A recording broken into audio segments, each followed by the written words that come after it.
औज़ुबिल्लाहिमिनश्शैतानिर्रजीम बिस्मिल्लाहिर्रहमानिर्रहीम अल्लाहुम्मा सल्ली अला मुहम्मदिन व अला आलि मुहम्मद कमा सल्लैता अला इब्राहीम व अला आलि इब्राहीम इन्नका हमीदुम मजीद अल्लाहुम्मा बारिक अला मुहम्मदिन व अला आलि मुहम्मद कमा बारकता अला इब्राहीम व अला आलि इब्राहीम इन्नका हमीदुम मजीद रब्बि इश्रह ली सदरी व यस्सिर ली अमरी वहलुल उक़दतम मिन लिसानी यफ़क़हू क़ौली रब्बना ज़िदना इल्मा या मुक़ल्लिबुल क़ुलूब सब्बित क़ल्बी अला दीनिक आमीन। सूरह अहज़ाब हम कर रहे हैं और आज हम इसका रुकू नंबर 3 करेंगे। पारा नंबर 21 और आयत नंबर 21 से देखें। लक़द काना लकुम फ़ी रसूलिल्लाहि उस्वतुन हसनतुल लिमन काना यर्जुल्लाह वल यौमल आखिर व ज़करल्लाह कसीरा। तुम लोगों के लिए यानी ऐसे शख्स के लिए जो अल्लाह से और रोज़े आखिरत से डरता हो और कसरत से ज़िक्र इलाही करता हो। रसूलुल्लाह सल्लल्लाहु अलैहि वसल्लम का एक उम्दा नमूना मौजूद है। वलम्मा रअल मुमिनूनल अहज़ाब क़ालू हाज़ा मा वअदनल्लाहु व रसूलुहु व सदक़ल्लाहु व रसूलुहु व मा ज़ादहुम इल्ला ईमानन व तस्लीमा। और जब ईमानदारों ने लश्करों को देखा तो कहने लगे, ये वही है जिसकी हमको अल्लाह और रसूल ने खबर दी थी और अल्लाह और रसूल ने सच फरमाया और इससे इनके ईमान और ताकत में तरक्की हो गई। मिनल मुमिनीना रिजालुन सदक़ू मा आहदुल्लाह अलैहि फमिनहुम मा क़ज़ा नहबहु व मिनहुम मन यंतज़िरु व मा बद्दलू तब्दीला। इन मोमिनीन में कुछ लोग ऐसे भी हैं कि उन्होंने जिस बात का अल्लाह से अहद किया था इसमें सच्चे उतरे। फिर बाज़े तो उनमें वो हैं जो अपनी नज़र पूरी कर चुके और बाज़े उनमें मुश्ताक हैं और उन्होंने ज़रा तग़य्युर और तब्दीली नहीं किया। लियजज़ियल्लाहु स्सादिक़ीना बिसिद्क़िहिम व युअज़्ज़िबल मुनाफ़िक़ीना इन शाअ अन यतूब अलैहिम इन्नल्लाह काना गफ़ूरुर रहीमा। ये वाक़या इसलिए हुआ ताकि अल्लाह ताला सच्चे मुसलमानों को उनके सच का सिला दे और मुनाफ़िकों को चाहिए सज़ा दे या चाहे उनको तौबा की तौफ़ीक दे। बेशक अल्लाह गफ़ूरुर रहीम है। वरद्दल्लाहुल्लज़ीना कफ़रू बिग़ैज़िहिम लम यनालू खैरा वकफ़ल्लाहुल मुमिनीनल क़िताल वकानल्लाहु क़विय्यन अज़ीज़ा। और अल्लाह ताला ने काफ़िरों को उनके गुस्से में भरा हुआ हटा दिया कि उनकी कुछ भी मुराद पूरी ना हुई और जंग में अल्लाह ताला मुसलमानों के लिए आप ही काफ़ी हो गया और अल्लाह ताला बड़ी क़ुव्वत वाला बड़ा ज़बरदस्त है। इन आयात में पहले नबी करीम सल्लल्लाहु अलैहि वसल्लम की ज़ात मुबारक को एक बेहतरीन नमूना होना बताया गया कि इस जंग अहज़ाब के मौके पर भी जो सब्र व तहम्मुल और इस्तिक़ामत और शुजाअत और अख़ुवत व मसावात की मिसालें नबी करीम सल्लल्लाहु अलैहि वसल्लम ने कायम की, वो इस मुकाबिल है कि हर मुद्दई इस्लाम इन्हें अपनी ज़िंदगी का जुज़ अज़ीम बना ले और अपने प्यारे पैगंबर हबीब खुदा अहमद मुज्तबा मोहम्मद सल्लल्लाहु अलैहि वसल्लम को अपने लिए बेहतरीन नमूना बना ले। जिस मकसद अज़ीम के लिए आप दूसरों से कुर्बानियों का मुतालबा कर रहे थे, इसी पर सबसे पहले और सबसे बढ़कर आप खुद अपना सब कुछ कुर्बान कर देने को तैयार थे। इसलिए जो कोई भी आपके इत्तबा का मुद्दई था, इसे ये नमूना देखकर इसकी पैरवी करनी चाहिए थी। फिर इसके साथ ही जहाद की अहमियत के बारे में आता है कि यहाँ एक बात ये भी काबिल ज़िक्र है कि जहाद सिर्फ़ सहाबा कराम रज़ी अल्लाह ताला अन्हम ही पर फ़र्ज़ नहीं था, बल्कि इसका वजूब इस्लाम में हमेशा कायम रहेगा। इसलिए जज्बा जहाद से किसी ज़माने में किसी मुसलमान का दामन खाली नहीं रहना चाहिए। सही मुस्लिम की एक हदीस है, हज़रत अबू हुरैरा रज़ी अल्लाह ताला अन्हु से रवायत है कि नबी करीम सल्लल्लाहु अलैहि वसल्लम ने फरमाया, जो शख्स मर गया और उसने अल्लाह के रास्ते में न कभी जंग की और न इसके दिल में इसका ख़तरा गुज़रा तो अपने साथ निफाक का एक शोबा लेकर मरा। दर हकीकत एक मोमिन की शान यही होनी चाहिए कि वो अल्लाह और इसके रसूल की राह में अपनी जान कुर्बान करने के लिए बेचैन नज़र आए اور یہی اس کا ثبوت ہوگا کہ اللہ اور رسول کی محبت اس کے قلب میں تمام محبتوں پر غالب ہے۔ اگر بالفرض کوئی ایسا نادر موقع اس کے ہاتھ نہ آئے تو کم از کم اس تمنا میں تو اس کا دل ہمیشہ اس کے دل میں ہمیشہ رہنا چاہیے۔ اگلی آیات کو دیکھیں، وَأَنزَلَ الَّذِينَ ظَاهَرُوهُم مِّنْ أَهْلِ الْكِتَابِ مِنْ سَيَاسِهِمْ وَقَذَفَ فِي قُلُوبِهِمُ الرُّعْبَ فَرِيقًا تَقْتُلُونَ وَتَأْسِرُونَ فَرِيقًا وَأَوْرَثَكُمْ أَرْضَاهُمْ وَدِيَارَهُمْ وَأَمْوَالَهُمْ وَأَرْضًا لَّمْ تَطَئُوهَا وَكَانَ اللَّهُ عَلَىٰ كُلِّ شَيْءٍ قَدِيرًا۔ جی اس کا ترجمہ دیکھیں، اور جن اہل کتاب نے ان کی مدد کی تھی ان کو ان کے قلعوں سے نیچے اتار دیا اور ان کے دلوں میں تمہارا رعب بٹھا دیا، بعض کو تم قتل کرنے لگے اور بعض کو قید کر لیا، اور ان کی زمین اور ان کے گھر اور ان کے مالوں کا تم کو مالک بنا دیا، اور ایسی زمین کا بھی جس پر تم نے قدم نہیں رکھا، اور اللہ تعالیٰ ہر چیز پر پوری قدرت رکھتا ہے۔ یہودیوں کی بد عہدی کے بارے میں بھی اس میں آتا ہے کہ دیکھیں، جب مسلمان نبی کریم صلی اللہ علیہ وآلہ وسلم کی رفاقت میں بدر کی جانب گئے ہوئے تھے، انہی دنوں میں ایک مسلمان عورت قبیلہ بنو کنائنکا کے محلے میں دودھ بیچنے گئی۔ چند یہودیوں نے شرارت کی اور اسے سرے بازار برہنہ کر دیا۔ عورت کی چیخ و پکار سن کر ایک مسلمان موقع پر جا پہنچا، اس نے طیش میں آ کر فساد انگیز یہودیوں کو قتل کر دیا۔ اس پر اس قبیلے کے سب یہودی جمع ہو گئے، اس مسلمان کو بھی شہید کر دیا اور شور بھی مچایا۔ پھر یہود کی دوسری شرارت قبیلہ بنو نذیر سے ہوئی۔ قریش مکہ نے بدر میں شکست کھانے کے بعد یہود مدینہ کو لکھا کہ تم جائیدادوں اور قلعوں کے مالک ہو، تم محمد صلی اللہ علیہ وآلہ وسلم سے لڑو، ورنہ ہم تمہارے ساتھ ایسا اور ایسا کریں گے، تمہاری عورتوں کی پازیبیں تک اتار لیں گے۔ اس خط کے ملنے پہ بنو نذیر نے عہد شکنی اور نبی کریم صلی اللہ علیہ وآلہ وسلم سے فریب کرنے کا ارادہ کیا۔ انہوں نے سازش کی کہ نبی کریم صلی اللہ علیہ وآلہ وسلم کو کسی بہانے سے اپنے ہاں بلایا، اور جب کہ آپ ایک یہودی کے مکان کی دیوار کے نیچے بیٹھے تھے تو انہوں نے یہ تدبیر کرنی چاہی کہ دیوار کے اوپر جا کے ایک بھاری پتھر نبی کریم صلی اللہ علیہ وآلہ وسلم کے اوپر گرا کر آپ کی زندگی کا خاتمہ کر دیں۔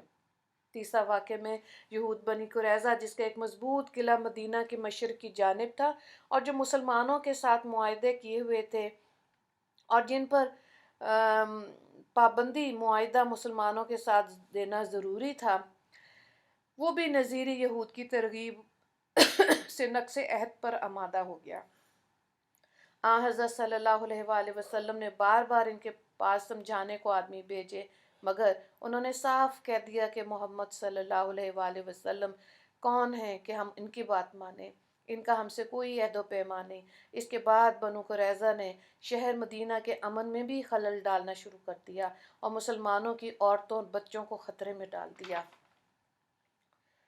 یہاں موقع کی مناسبت سے یہ بات قابل ذکر ہے کہ ان یہود مدینہ کے بڑے سردار جن سے ان کی نسل جاری ہوئی تھی، اگلے زمانے میں حجاز میں آ کے مدینہ میں اس امید سے آباد ہوئے تھے کہ جس نبی آخر الزماں کی پیشن گوئی ان کی کتابوں میں موجود تھی وہ اسی جگہ آنے والے ہیں، تو ان کے بڑے اس امید پر کہ ہم سب سے پہلے اس نبی پر ایمان لائیں اور اس کا اتباع کرنے کی سعادت حاصل کرنے والے ہوں، مدینہ کے قرب و جوار میں آ کر آباد ہوئے تھے۔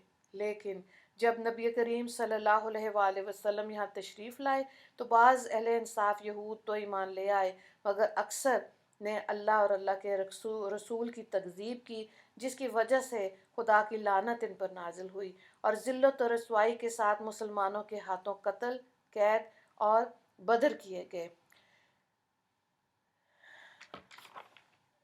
اگلی آیات کو دیکھیں، یا ایھا النبی قل لازواجک ان کنتن تردن الحیاۃ الدنیا وزینتها فتعالین امتعکن واسرحکن سراحا جمیلا وان کنتن تردن اللہ ورسولہ ودار الآخرۃ فإن اللہ اعد للمحسنات منکن اجرا عظیما۔ या निसा अन्नबी मन यअति मिनकुन्ना बिफाहिशतिन मुबय्यनतिन युज़ाअफ लहल अज़ाबु ज़ैफ़ैन वकान ज़ालिका अलल्लाहि यसीरा। ए नबी सल्लल्लाहु अलैहि वसल्लम, आप अपनी बीवियों से फरमा दीजिए कि तुम अगर दुनियावी ज़िंदगी का ऐश और इसकी बहार चाहती हो तो आओ मैं तुमको कुछ माल और मता दुनियावी दे दूं और तुमको खूबी के साथ रुखसत कर दूं। और अगर तुम अल्लाह को चाहती हो और इसके रसूल को और आलम आखरत को तो तुम में नेक किरदारों के लिए अल्लाह ताला ने अजर अजीम मुहैया कर रखा है। ए नबी सल्लल्लाहु अलैहि वसल्लम की बीवियों, जो कोई तुम पर खुली हुई बेहूदगी करेगी इसको दोहरी सज़ा दी जाएगी और यह बात अल्लाह को आसान है। यहाँ पे फ़तह खैबर के बाद जब मुसलमानों को माली वसअत अच्छी खासी हुई तो हज़रत सल्लल्लाहु अलैहि वसल्लम की अज़वाज मुतहरात को कुदरतन ये ख्याल गुज़रा कि अब आम मुसलमान आसूदा हो गए हैं, अब हमारे खर्च और नफ़के में भी इजाफ़ा अगर हो जाए तो कुछ आराम और राहत की ज़िंदगी बसर कर लें। सब ने इस ख्वाहिश का इजहार नबी करीम सल्लल्लाहु अलैहि वसल्लम से किया और ज़रा तकाज़े के साथ आप सल्लल्लाहु अलैहि वसल्लम के कल्ब मुबारक की अजियत के लिए दुनिया तलब की इतनी झलक भी बहुत थी। इसीलिए अज़वाज मुहतरात अनहन की ये बातें आप सल्लल्लाहु अलैहि वसल्लम को बुरी गुजरी और आपने कसम खा ली कि एक महीना घर में नहीं जाएंगे, मस्जिद के करीब एक बाला खाने में अलहदा मुकीम हो जाएंगे।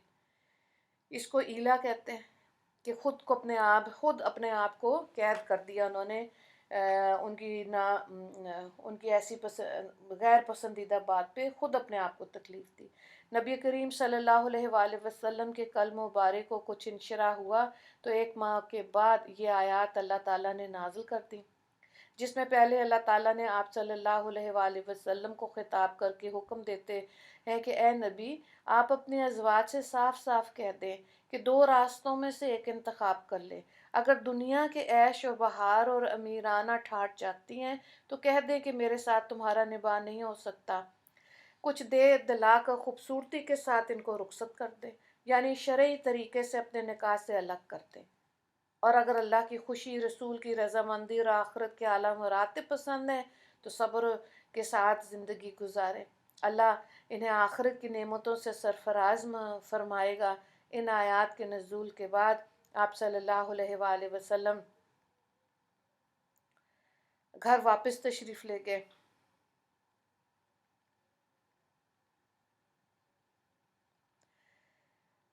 अच्छा, एक हदीस में हज़रत अबू हुरैरा रज़ी अल्लाह ताला अन्हु से रवायत है कि नबी करीम सल्लल्लाहु अलैहि वसल्लम ने दुआ मांगी कि अल्लाह आले मोहम्मद को सिर्फ इतना दे कि जिससे इनका गुज़र हो सके।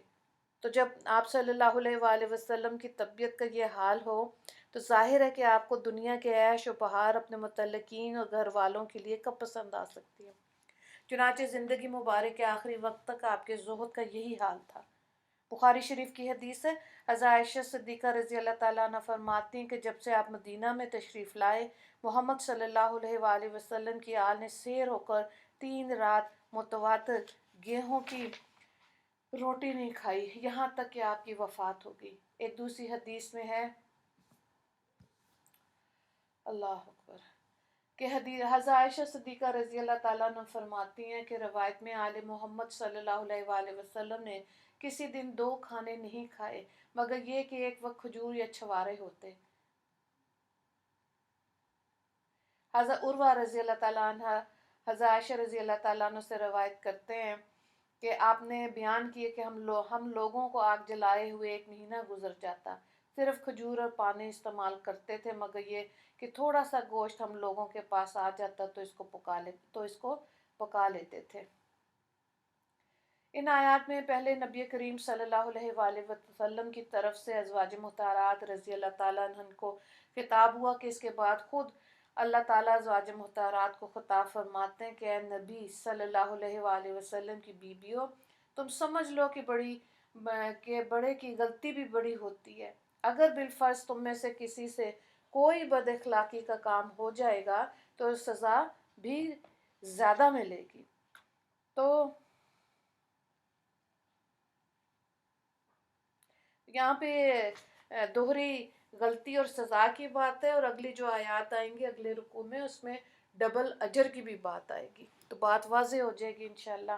اس رکوع سے ریلیٹڈ سوالات ہیں، آپ صلی اللہ علیہ وآلہ وسلم غزوہ احزاب میں کتنے بہترین نمونہ بنے؟ آیت نمبر 21۔ اگلا سوال ہے جہاد کی اہمیت تحریر کریں، آیت نمبر 23۔ پھر اگلا سوال ہے کہ یہودیوں کی بد عہدی تحریر کریں، آیت نمبر 26۔ فورتھ کوشچن ہے واقعہ ایلا مختصراً تحریر کریں، آیت نمبر 28۔ اور نمبر 5 ہے سوال العذاب ضعیفین کی وضاحت کریں، آیت نمبر 30۔ دعا کر لیتے ہیں۔ اللہ تعالی ہم کو بھی اپنا اور اپنے رسول صلی اللہ علیہ وآلہ وسلم کا اور آخرت کا طالب بنا کر زندہ رکھے۔ یا اللہ ہم کو اس زندگی میں اعمال کی توفیق عطا فرمائیے جو ہم آخرت میں آپ کے رسول صلی اللہ علیہ وآلہ وسلم کے سامنے سرخرو ہو سکیں۔ یا اللہ ہم کو ان اعمال سے بچا لیجئے جو آپ کی اور آپ کے رسول صلی اللہ علیہ وآلہ وسلم کی مرضی کے خلاف ہوں۔ یا اللہ جس حال میں بھی آپ ہم کو رکھیں صبر و شکر کے ساتھ دین و استقامت نصیب فرمائیے۔ یا اللہ دنیا کی عیش و عشرت و بہار کی طرف سے ہمارے دل سرخرو فرمائے اور آخرت کی کامیابی و سرخروئی پر ہماری نظر جم جائے، یہ توفیق ہم سب کو عطا فرما دیجئے۔ وآخر دعوانا ان الحمد للہ رب العالمین۔ اللہم اغفر للمسلمین والمسلمات والمؤمنین والمؤمنات۔ السلام علیکم ورحمۃ اللہ وبرکاتہ۔